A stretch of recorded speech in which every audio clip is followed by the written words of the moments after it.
Good afternoon.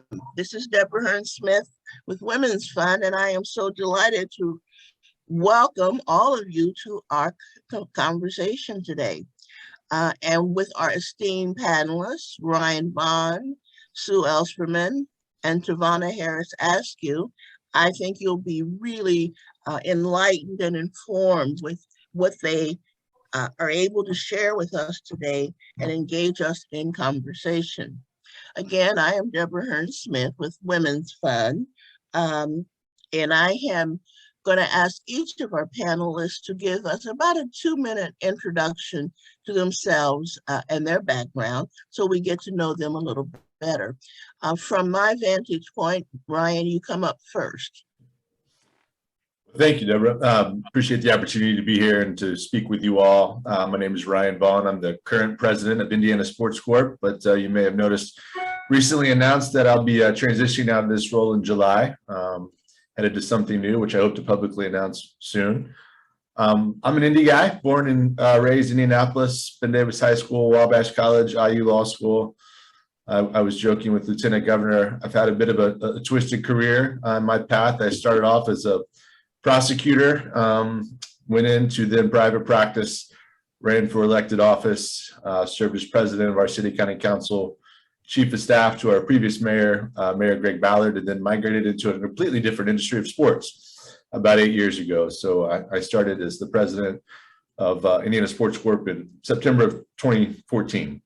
So that's a little bit about my background. I've been on the Women's Fund board now for, I think, 4 years. So, thank you, Ryan. And Sue, our esteemed Lieutenant Governor. All right, thank you. Like Ryan, I have a checkered past, a lot of different things. I started out in engineering. I'm an industrial engineer by degree, worked for 3 major corporations, General Motors, Michelin, and Frito-Lay. Started my first business as a consultant at age 26 and did that for 20 years. And then after getting a doctorate, started the Center for Applied Research and Economic Development at the University of Southern Indiana, 6 years. Took a wrong turn in the road and ran for office and was a state rep for a couple of years, then was asked to be lieutenant governor with then Governor Mike Pence, now our vice president, and then had the opportunity 6 years ago to take another change of direction to become president of Ivy Tech Community College. So yeah, lots of different changes in careers and lots of opportunities to feel like an imposter. Wonderful, thank you.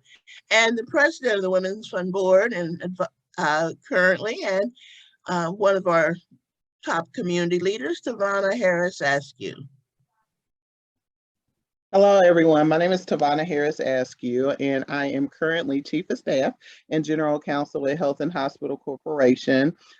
For me, I have kind of been on a winding road, I'll say, with my career. I've wanted to be a lawyer since I was little. I had lots of spirited debates with family growing up. So I think people kept telling me you should be a lawyer, and it finally sunk in. I went to law school with the intention of being a criminal lawyer, had actually interned in the prosecutor's office. Unfortunately, when I graduated from law school, the prosecutor's office had a hiring freeze. However, that turned into a blessing. I worked in the homeless legal department at Indiana Legal Services. From there, I ended up taking a job at UAW Legal Services in Kokomo, Indiana, where I got to do legal work for the employees covered under their union plan. The prosecutor's office opened back up. I wasn't quite a fan of Kokomo, Indiana, so I came back to Indianapolis and worked in the prosecutor's office where I met Ryan. We were on the then prosecutor leadership team together.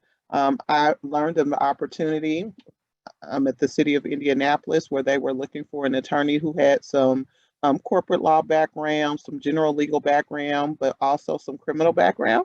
So I ended up joining the city of Indianapolis and working as special assistant counsel, where I ran their collections division, ended up being the public access counselor for the then mayor at the time, And I also prosecuted merit board cases for police officers who kind of did bad things. While I was at the city of Indianapolis, I also did work with our municipal corporations. And that is where I met the then General Counsel of Health and Hospital Corporation and went over to HHC and became her deputy general counsel.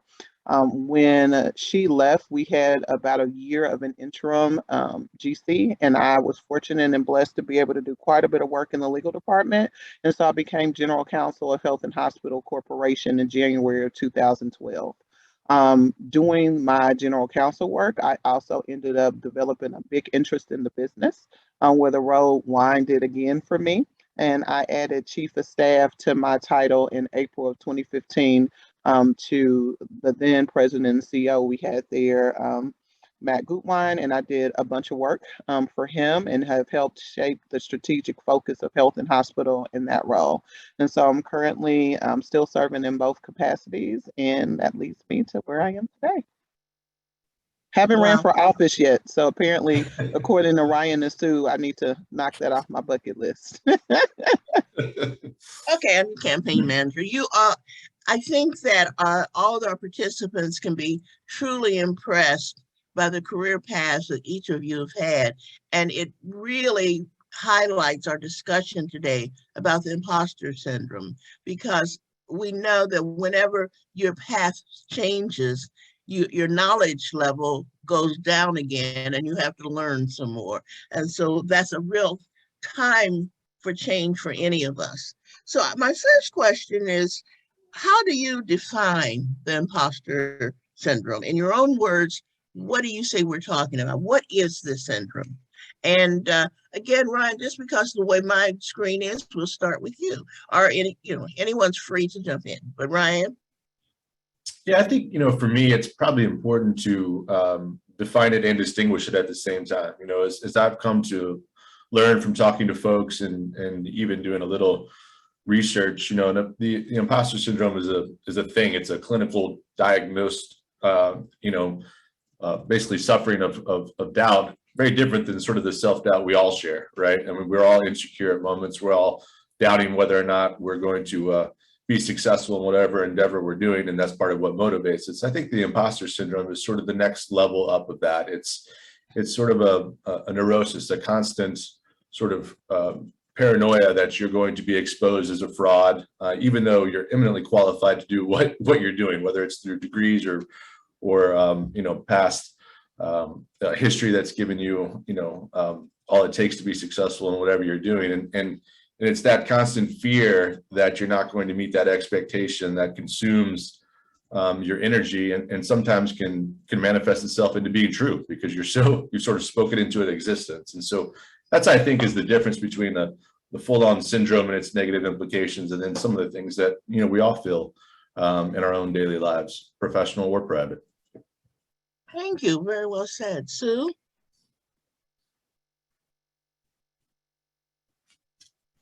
We're going to have to unmute you. I think of it a little more loosely than that. It's just our questioning of our abilities to execute in a new role or a new career, thinking that other people all can do it better than you can. And I think to your point, when you switch, absolutely, everybody else looks better at it than you are.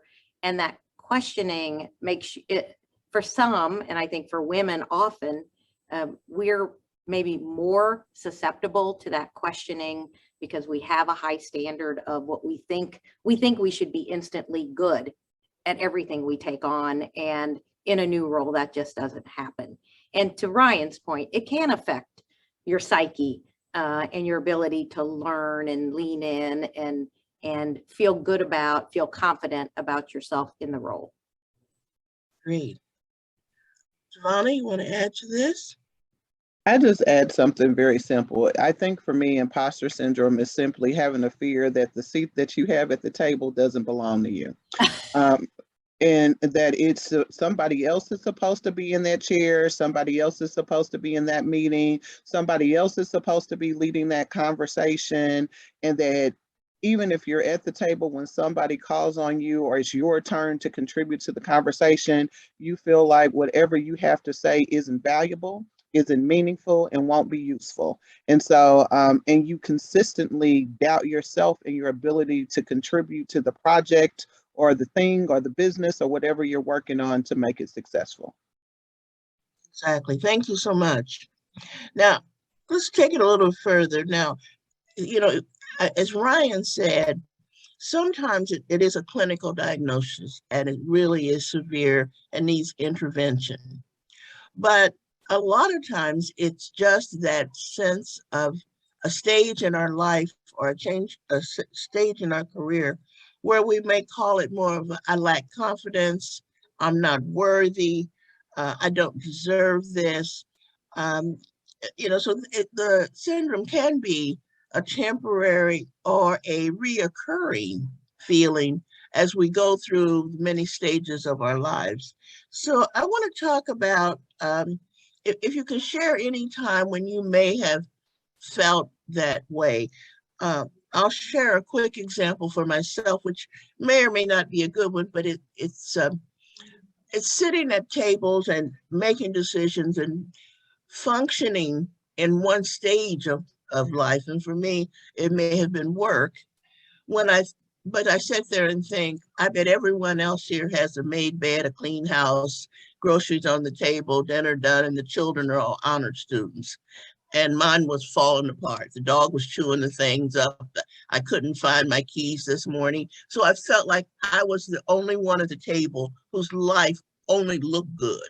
It was not really going well if you got under it. And that to me was sometimes an ongoing kind of feeling that, I really don't have it together as much as it looks. So it can be a temporary or it can be something else. But if you could share when you might have had that sense of, I really don't have it as together as it looks. Ryan, we'll start with you. Sure. Yeah. I mean, I thought it was interesting as we were all describing our career paths, how varied they were and how we've floated in and out of different industries. And that was certainly true of me. When I left the mayor's office in 2014 to come run the Indiana Sports Corp, I was literally following in the footsteps of a legend. I mean, we all know Allison Millington. She's incredible. She's incredibly accomplished. She's a wonderful person. She's got great relationships. She'd worked in sports at that time for probably 25 years. And I was assuming this role because I was very passionate about the mission. I knew the impact it had on the community, but I had none of that background that Allison had. I mean, I was literally coming in fresh to the sports industry from a relationship standpoint, or even understanding at a high level, how these events come together and what's required to execute them. And so, that was certainly challenging on two fronts. One, it was very clear to me from day one that I was self-aware that I was not Allison Millington and I was not going to be Allison Millington on day one. And day two, I was just also self-aware that, hey, this is, the board is trusting me to do this. So I know I have their confidence, which is great, but I have a huge hill to climb here, right? And to Tavana's point, like, I'm not sure I should be the person sitting at this table. And there was a lot of times where that self-doubt would creep in and I would, naturally lean on my strengths, which was what I knew about the organization, its mission, its impact, and lean away from those things that I had to learn, which were the relationships, the logistics, the execution. And so those were certainly moments of sort of extreme self-doubt when you're hopping from one industry to the next and, kind of eyes wide open, you're following the best of the best, right? So true. Thank you, Ryan. So true. Susie? I'll share the one that people might suspect that I would share. Coming in as state rep was a stretch, coming and joining the political ranks, but I learned it. You're one of 100 state reps. So it's, I was learning that. But when I got the phone call from then Congressman Mike Pence to say, would you like to be vetted for lieutenant governor? And then I thought, I'll never get it. They'll vet me, but I won't be in the final list. So I was okay after that. But then asked to run, to be his partner, to be the lieutenant governor candidate was a big undertaking for me because I'd only been in public life in that elected role for 2 years. I'm an engineer by degree. I am not that political person. So I had to really think about whether I could, but here was the clincher. So this is where sometimes society helps make it harder on you than it needs to be. The day after we were elected, I got a call from an area media outlet and said, what makes you think you're qualified to be lieutenant governor? So now, Ryan, imagine if that's one of the first questions you got after taking the job, and somebody says, how in the world are you going to fill Allison Millington's shoes? How are you going to ever do it? Like, and I thought how unnecessary that question was. And I honestly believe it was framed that way because I was female, because I was a new person to this media member's eyes. And so, of course, don't do that to me because that'll just make me mad. So that probably helped me get over my imposter syndrome, because this person just said publicly what I was thinking inside. And as to the better part of your question is, how do you get over it? Is to understand that, look, we've all taken those windy roads and we've been in new jobs many times. And when you walk in the door, you don't know how to do it, but you very quickly, as Ryan said, lean on your strengths, but you ask for help. You bring good people around the table. You do the problem solving that you've been trained to do in whatever background you've had, and you move forward. But there are times that I think the world does put us on the spot in ways that only reinforces imposter syndrome or makes you really question whether, to Tavana's point, you deserve to be at that table. I think it's an interesting thing, and we can all be aware, which is what I'm glad this session is happening. We can all be aware of how we help people who are new to roles not feel, don't play into that imposter syndrome. Well said. Thank you so much. Tarana? I think for me, I was trying to think of an example, and I've been all over the place about what I would share. But I think for me, what I'll share is having the seat at the business table as the lawyer, right? So I have, I've been practicing law a little over 20 years. And so people know me. If they think about me, they think about what I do, they think about me as an attorney. That's what they know me to be. And that's often how people describe me. People don't often describe me as a business leader and a strategic planner, just because my title didn't always reflect that. It says general counsel. And it wasn't until we added chief of staff to the title that people started to kind of see it a little bit, but they still didn't get it. So when I walked into those rooms, right, when I'm trying to help us think about where we would build our next healthcare center, when we would figure out what grant dollars we would go after and how we would continue to build the grant department, or what we would do to help deal with COVID, right? That's the big thing that we've been dealing with. And sitting in the room alongside those leaders, there were moments when I'm like, people don't think about me that way. Perhaps the only responses that I should give are the responses about what is important from the legal perspective. And so I constantly have to remind myself that's not just the role that I play. I am a business leader, I am a business strategist, and I'm a part of that C-suite team to help make those decisions, and that I have to play both that legal and business-minded role. And it is easy to put yourself in those categories based on what other people see you as. And sometimes, titles other people give you or roles that you're in, people only see you a certain way. And so then you start to believe that's the only thing that you bring to the table. And so I found myself feeling that imposter syndrome when I'm there, and we got to make a big business decision where maybe we have all the legal facts at the table, but they actually need my thinking to talk about what's best in the community. I grew up in the Martindale Brightwood community. So if we're thinking about what's best for the East Side, I have a personal perspective that I can offer. And that's an important piece to bring to the table. If we're talking about growing up in single family homes, I grew up in a single family home. If we're trying to figure out what next to do, I can do that.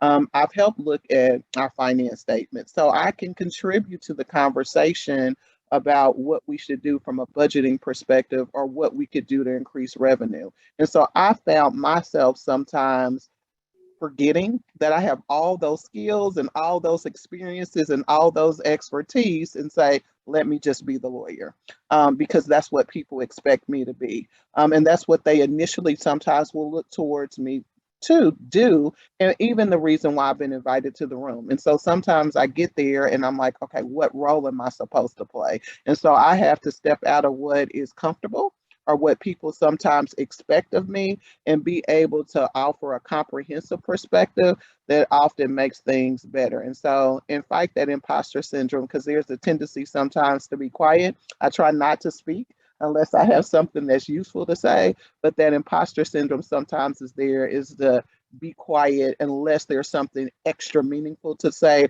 or something from the legal perspective. So I always have to challenge myself, even today, to make sure if I'm in a room, if I'm participating in the conversation, if I'm at the table, to utilize my entire skill set, and to be able to offer those perspectives. So I think it's important for me to acknowledge that imposter syndrome creeps in whether you are in day one of your career or day 5,000, right? And so, and that even if you're a seasoned professional, it comes up from time to time, and you got to constantly challenge yourself to be better, to speak up, and understand that you've earned the right to be at that table and to offer the perspective that you have. Very good. You all are really causing us to really think. The next one I'm going to ask you is, do you have a mantra you use, or a saying, something that you use internally to reinforce your sense of self and your sense of, I can do this. I'm not the imposter. Are there words you use, or is there something you do internally that reinforces you? Because, part of the imposter syndrome and part of what we're talking about, particularly with women, is our self-talk. What we say to ourselves is often manifested in what we do. And so that needs to be positive. And so from people who have been extremely successful, what kind of self-talk? What do you say to yourself? One of the things I say is, it's really not rocket science, right? Most of life, most of the decisions we make, most of the problems we're going to approach are not matter of life and death. They're important, but it is not rocket science. It's having a growth mindset. We talk at Ivy Tech that it is about learning every day, and just be open to learning and bringing resources together. But I don't have a real mantra other than to think, if Ryan can do it, or if Tavana can do it, or if Deborah can do it, I can do it. I mean, it's that's much as anything that I'm capable. I don't know it yet, haven't learned it yet, may not be a master of it yet, but I can get there. Exactly. Okay. I'll jump in to say, I think for me, there's probably two things. One, my mother constantly reminds me, because we're a family of faith, that if God calls you to it, he'll equip you to do it. And so I will call her and I will be fussing about something. I'm like, I have bitten off more than I can chew, blah, blah, blah. And she'll let me vent. And then she'll just say those kind of couple simple words, and then it'll silence me and I'll remember that. So then when I step into that room or whatever, I'm working on that project, I lean on that. I lean on her saying it, and I lean on my faith to believe that. I think the other thing for me is, it isn't so much of a mantra, things that I say to myself, but we talk about it in other professional business settings, but I think everybody needs a personal board of directors. You need a core group of people that you can talk to about your hopes and your dreams and your fears, right? And so I will call my board of directors, if you will, a girlfriend or that's on that board, or even one of my guy friends, and say, this is what I'm afraid of, this is what I need. And I'll talk through them and they'll help me work through the issues. And sometimes they are issues and I work through it and I'm fine and I move on. And then other times when I get done, they'll simply say, okay, are you done moaning and crying about it? Now go do whatever the thing is that you need to do.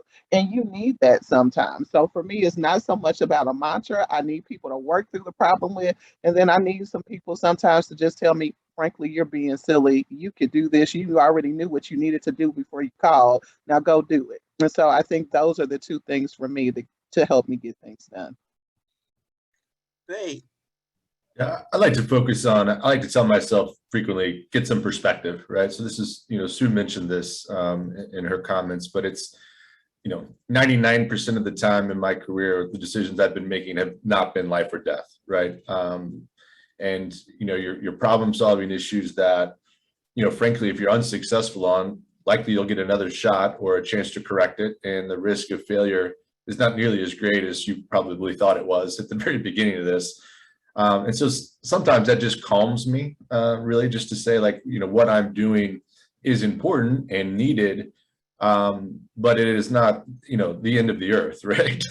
Right. And the other thing, which everyone on this call has mentioned, is like, I think we sometimes assume that the person that sat in the seat before us had it all together, right? They were perfect. Their image was great. Everything was running. All trains were on time, But what I have found, whether it's working with Mayor Ballard or frankly, even continuing to get counsel from Allison Millington 8 years deep in this, is that that's not true, right? There's always misses, sometimes big, sometimes little. And the person that came before you, and by the way, the person that'll come after you, won't have it all together, right? And so you're just in the same boat as everybody else. So just trust in your talents and lean in and get it done. Absolutely. I'd like to add to that. I don't know that I have a mantra either, but I learned a long time ago, early in my career, I used to like to stand behind somebody so they could get the credit, but they'd also get the blame. So I didn't get either one. And so I just kind of stood behind them, didn't mind doing the work, did all of that, but thought, this way, I don't get shot with the arrow. And the first time I stepped out and had to get shot by the arrow, I realized one of the things you said, Sue, first of all, it wasn't that deep. We could correct it. If nobody was going to die, if it was wrong, we could correct it. And the greatest lesson is I can correct my own mistakes. If you step out in leadership, you will make mistakes. That's okay. Just admit it and move forward. And then the other thing was that there's no right way. There's more than one right way to do everything. Most things we argue about, stress about, there's just 2 or 3 ways to get it done. But as long as you keep the same goal in focus, you're okay. And I've been fortunate to work in careers and volunteer work where the outcome was going to be greater than any little thing I was going to do. So it wasn't about me. It was about the mission, the focus of the other people. So as long as I kind of kept those in mind, the imposter syndrome didn't get so important because I didn't let me be so important. It wasn't about me. So if it failed or went ahead, it was the team that did it, not just me. So that I had to have a whole team of imposters for it to really impact us. So as long as I remembered it wasn't about me and I had a good team, and I say that often. And now that I've been roped into coming back into the workforce for a while, I keep saying that it's about the team. We'll get through it. So that's kind of my story on that, what I do for that imposter syndrome.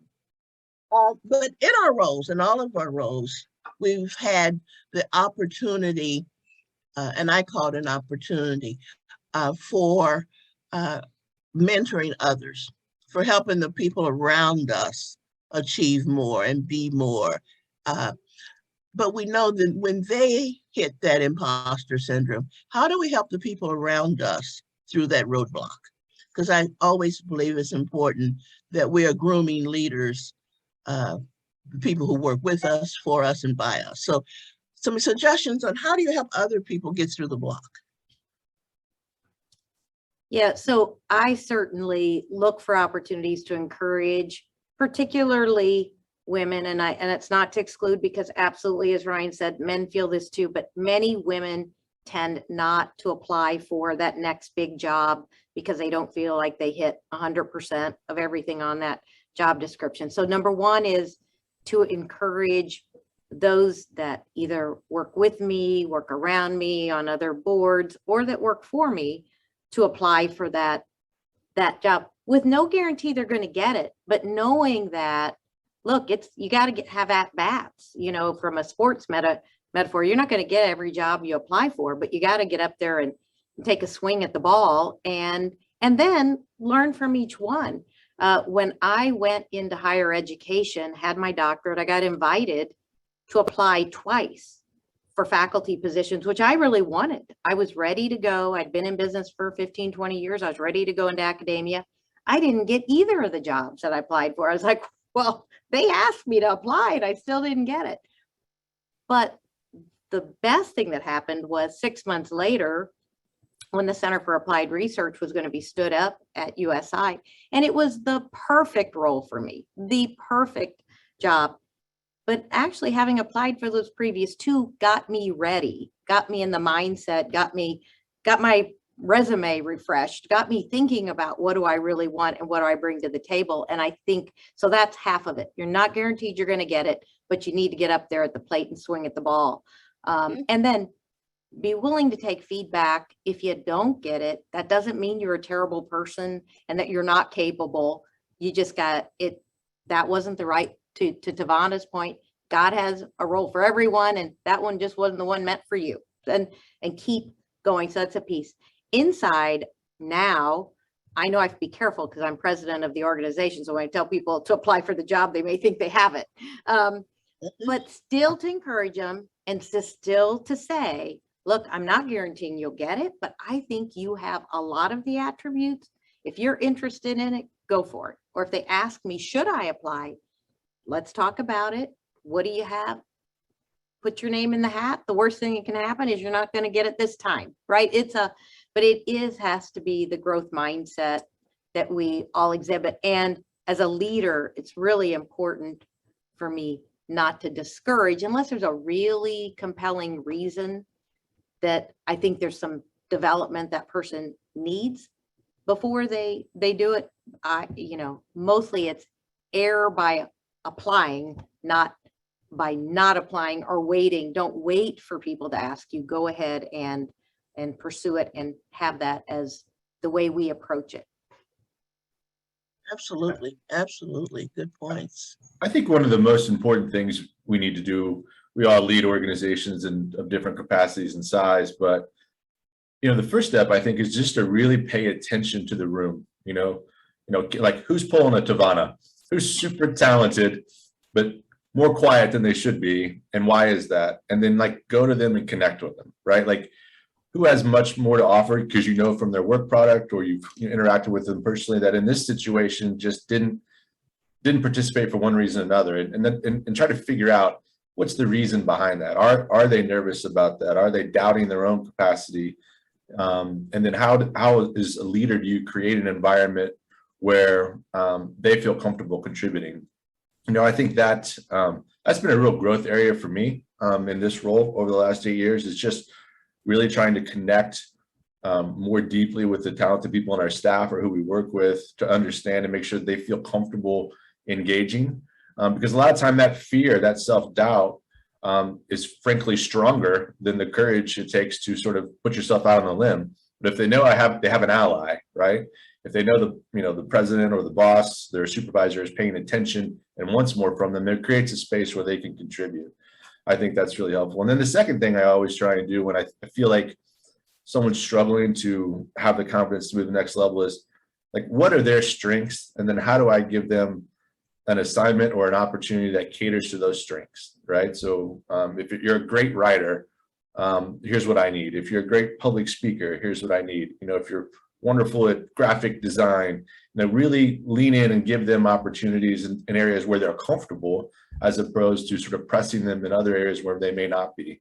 And I think that builds confidence over time.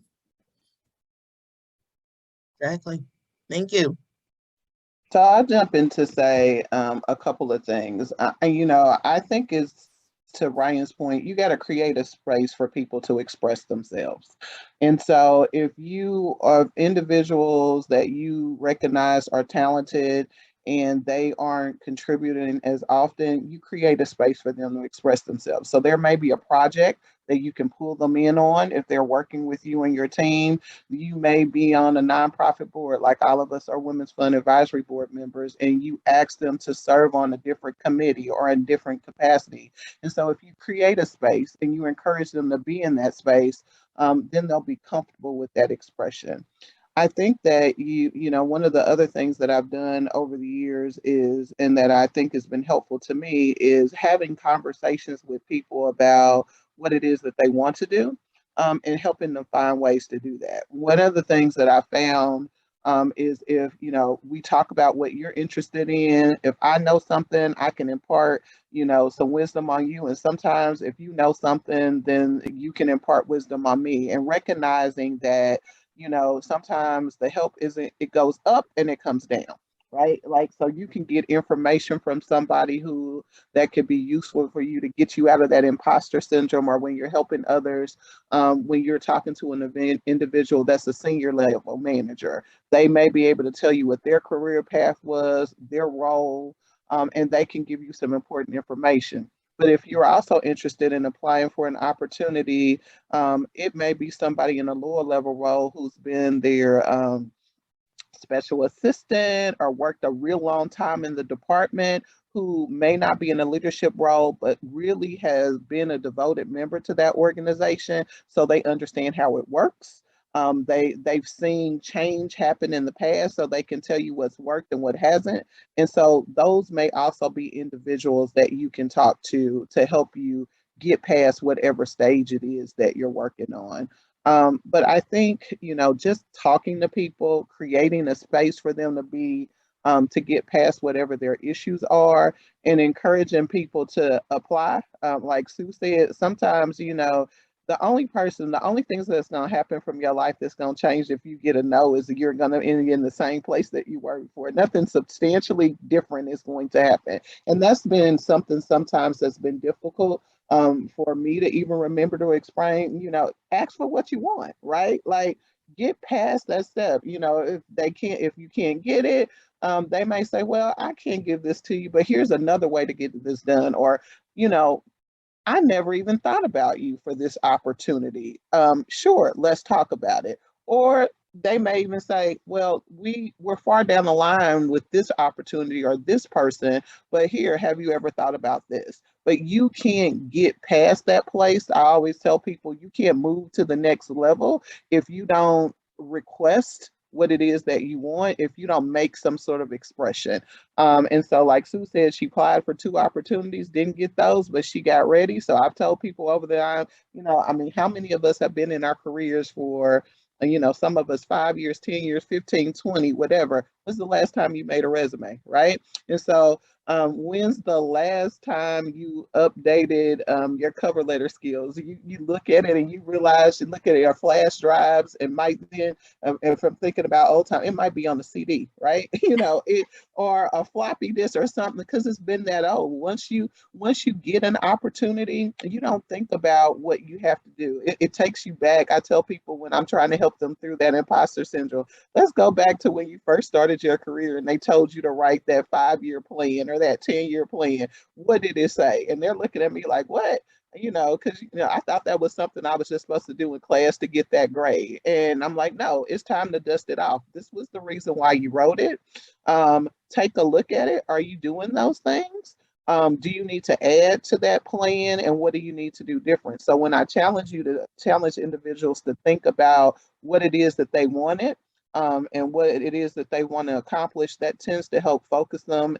And sometimes they will realize, well, I wrote this 5-year plan and I've accomplished all of those things. And and that sometimes is the best for me, right? When I'm talking to someone, they look at this 5-year plan or 10-year plan and realize, I actually need to write a new plan because I far exceeded those goals. And I was sitting up here in this space of self-doubt and self-reflection and didn't realize I had killed that. And then that oftentimes helps individuals move on to the next step. So I try to do that too. Great, great. I think in those answers, you've kind of put 2 of my questions together, but I want to go back to them just to make sure, because we know any gender study you have looked at tells you there's a gap between women and men, not only in the workforce and pay and all that, but even in applying to move forward. That the research shows that women, and because my background is girls, our research for girls show the same thing. Unless we have 100% of the qualifications we think necessary, we don't try to move forward. We see our gaps. I've got a doctorate in engineering. I've got 20 years experience, but I've never supervised more than 5 people. So I won't go for that job because it supervises 50. And women seem to, we want that 100%. If we don't have every check mark on the box, we don't move forward. Our male counterparts, and what's so fascinating to me, and I just have to pick on my background here, we did this study on children, boys and girls, from 3rd grade up. At that young age, the boys could do everything. Even you couldn't pronounce the word, but they could do it. Can you be an engineer? Sure. What's an engineer? I don't know. A girl, can I be an engineer? I'm not sure that I like science. I need to check out this. I need to check out that. So what are we going to do to help women know that in the job market, there's a point, and in our career paths, there's a point at which relationships are as important or as skill set. I may be the most skilled attorney, I'm picking on your profession, skilled attorney, skilled engineer, skilled public speaker, but can't get along with anybody. So and I think I should be advanced because I have the skills, not the soft skills though. How do we help women understand you don't have to be perfect to move ahead, but you do need to understand relationships and how the business world does operate and the nonprofit world. So can you help? Because that's one of those imposter syndrome pieces. If I don't have 100%, if I can't check every box, I don't go for it. Any words of wisdom there? You know, I think getting women particularly into settings where they're around those roles. So if they're afraid of engineering, it's getting girls to taste and try some things that are in that field. If it's in politics, and we know equally it's difficult to get women to run for office, it's to get them in a Lugar series or a Who's Your Women Forward or something that gets them in a safer place, but still exploring what it looks like. It is helping them see people like them. If that's Tavana, it's an African-American woman who's just knocking the ball out of the park as an attorney, and they can see themselves in those roles. I think it is a combination, because I think that's part of the gender thing. If we don't see ourselves at that table, I think that was a beautiful example, Tavana, when you said, I don't know if I should have been at this table. I think that is what sits behind much of that. When we don't have to see every level of diversity around the table, but it would be better if we did, because then we would pretty quickly say, oh, you don't have to look like this or be from that background or have this privilege in order to sit in this role. And so I think that's part of the reason it's important to see people who to go well beyond white males in senior leadership positions, because that is what we need to inspire everyone who's in kindergarten right now to be in every one of the leadership positions and every challenging career profession and every public service opportunity. And they need to see themselves. And so part of our accountability as leaders today is to make sure that we encourage and we promote and we support that diversity at every level we can, moving up into, because I think that's part of human nature, is wanting to see someone like yourself there.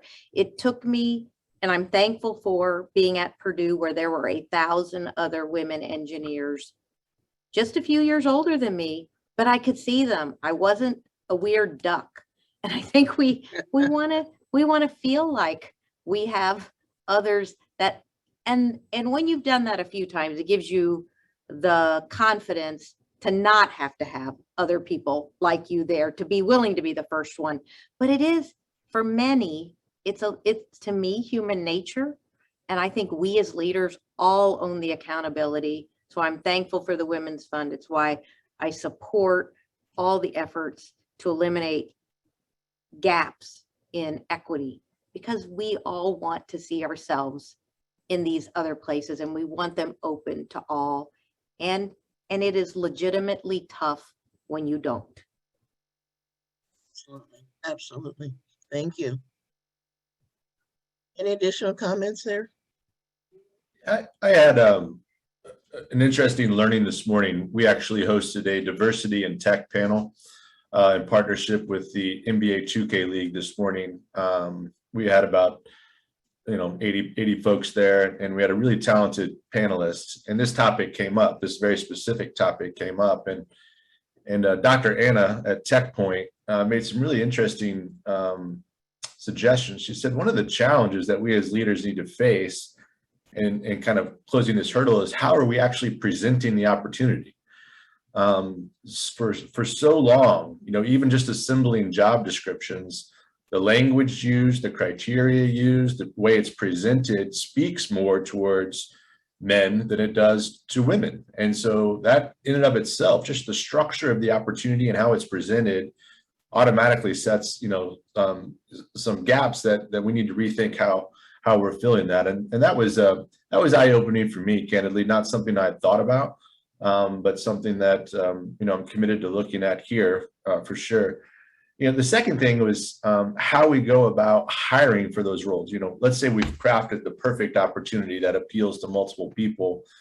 Let's not fall back into some of these traditional regimented HR evaluations, but let's really take a step back. And one of the gentlemen on the panel suggested treat every hiring more like you would treat an RFP. Like, what problem are you trying to solve in your company? What skill set or solutions do you need for that? And then find the people that have that, as opposed to sort of saying, this is what the job description looked like. These people checked all these boxes or didn't, and we're going to go this way. So those are just two new perspectives that were good learnings for me this morning, actually, that I'm going to try and spend some time thinking through. Thank you. Good. I'll jump in there, Ryan, because I actually had a two-part answer to this, and it's funny. And what you ended with is kind of what I was going to start with. I think we as leaders, in order to help with that, have to change the way we think, change the way we hire, change the way we present opportunities. It's second nature. When you create a job posting, you like, these are the skills and the things that you desire. And so then you start talking about, it would be really great if we had somebody who could lead our HR department, who've been working in HR for 30 years, who built these teams and done all these things, and you start saying all these words, and maybe the person that was talking to you is interested, and she's like, yep, been an HR leader for 10 years, don't have 30 years of experience. Yep, I've only built one team, not 10 as they're hoping for, even though the team that she built was successful. No, never had anybody report to me before, not realizing all the administrative assistants, all the project managers that she's had to lead have loosely been reporting to her. And those are some things that we can put out there. So as managers, as leaders, when we're seeking to hire the positions, we absolutely want the most talented people to come to the table. But sometimes I think we got to recognize that that talent doesn't look exactly like we put on that job description, and that we have to look for individuals who are committed to the organization's mission, who has talent, who have exhibited leadership skills in other capacities, be it in the professional workforce, in the community, and other spaces. Because oftentimes you bring an individual into your organization who can, check out all these boxes. They have all the skill sets, and they don't understand how the business works. Or they check off all the skill sets, all the boxes, they're not committed to that organization's mission. They're just looking for something else. And so you have to, when you're talking about those soft skills, you as leaders have to realize, yeah, we need talented people, but we also have to seek a whole comprehensive package and realize that it doesn't exactly look like how we've always described the job description, and be willing as leaders to think outside the box. So I'm glad you mentioned that, because that was one of the things that I was actually going to talk about as well.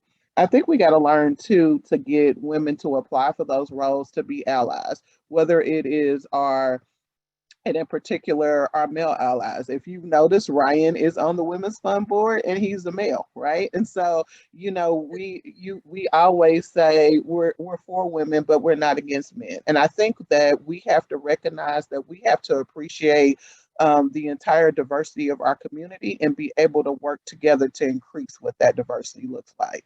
So Ryan has often come alongside us as an ally to help us accomplish our goals, and been willing to speak up and ensure women have a seat at the table. I know oftentimes for me, I have a good friend, Jimmy McMillan, at the Indianapolis Motor Speedway, and Jimmy is willing to speak up in any room at any time to support any woman that he thinks is talented. And that's also helpful.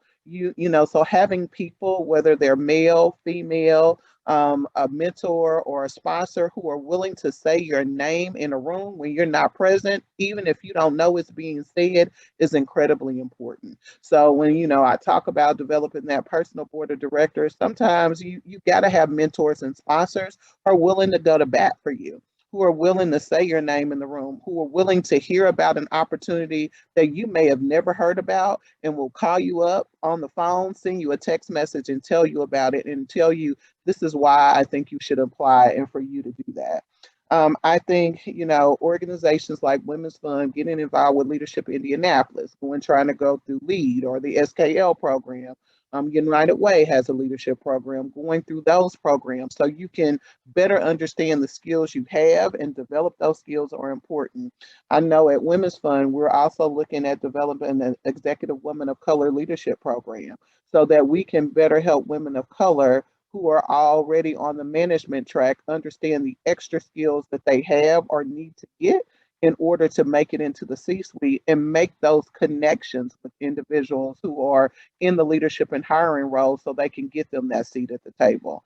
And I think ultimately too is telling you, and you hear it here, I'll say it now, apply for the job, right? Like, I mean, you're going to read it, you're going to see the next application to apply for, whether it is simply applying for SKL or applying for the next leadership opportunity at your job. And you're going to read through the description, you're going to read through the deadline, you're going to read through the questions, and you'll be like, well, I've never done this before. I don't know how to do this, or I don't think I meet this criteria. So I'm going to tell you right now, apply for the opportunity. I'm going to start right now. If you don't believe in yourself, nobody else will either. So right now, take a moment, take a deep breath, believe in yourself, and just be ready to go ahead and try it and get those other supports that we're talking about around you, so that you know that you can do whatever the thing is, and be willing to put your foot out there and get it done. So well said. We're winding up our time. I want to make a few points from the comments. We had one person say, and I really, really think it's an important part, really important. You can, when hiring, all of us, look for cultural fit. Look for people who fit our organizations. You can teach skill and knowledge, but when people come with the wrong aptitude and attitude and don't fit, it's not much you can do. I'm always amazed at the difference in the staff at Starbucks and McDonald's in terms of just their basic thought of service.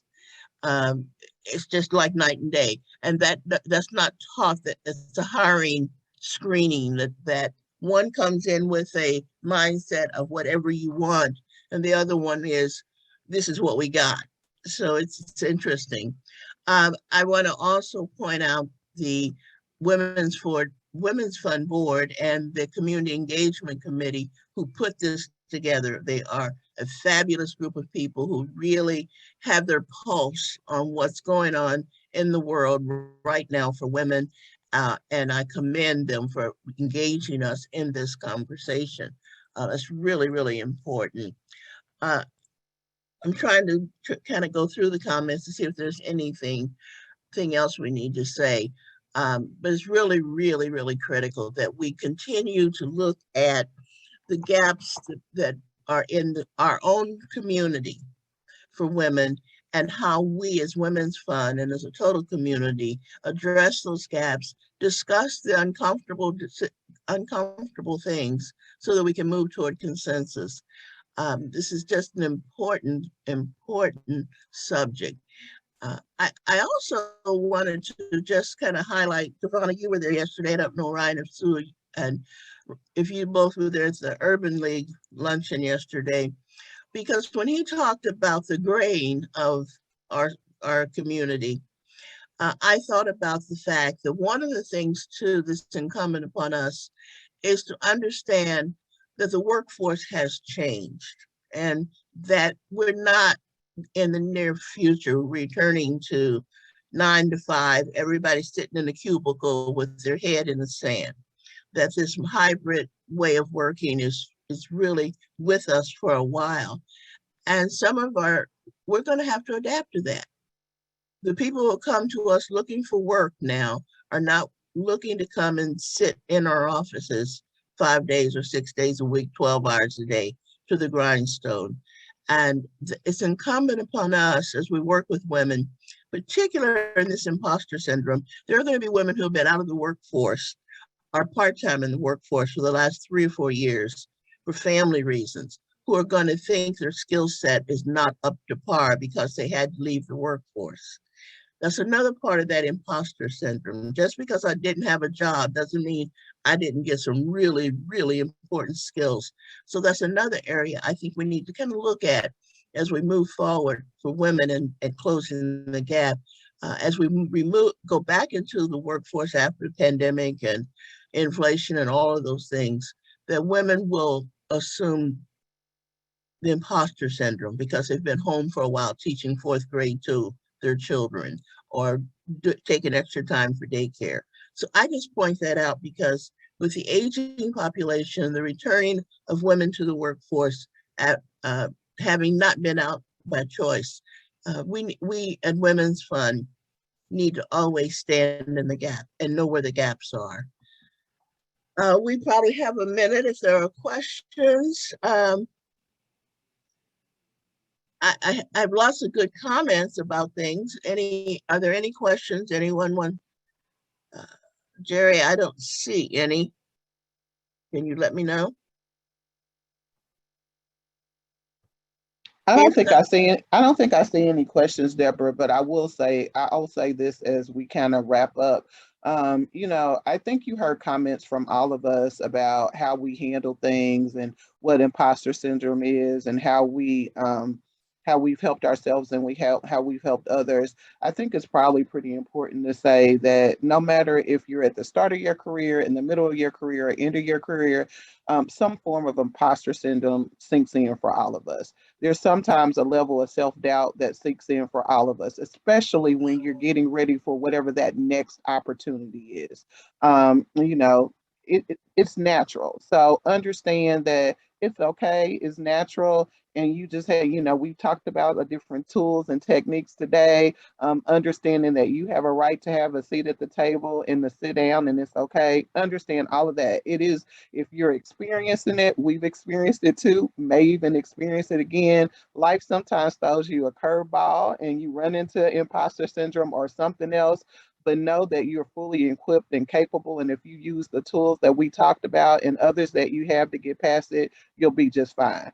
Just don't count yourself out before you even stepped up to the plate to bat. And if there's not, remember the saying, if there's not a seat at the table, bring your chair. Come to the table. It's important. Thank you so much, Ryan, Sue, and Devonna, for sharing your excellent points of view, your career journeys, your ups, your downs. I applaud all 3 of you for the great success and the great contributions you make to our community. You make it a better place to live. Thank you from my heart and from the Women's Fund, and to all of our participants.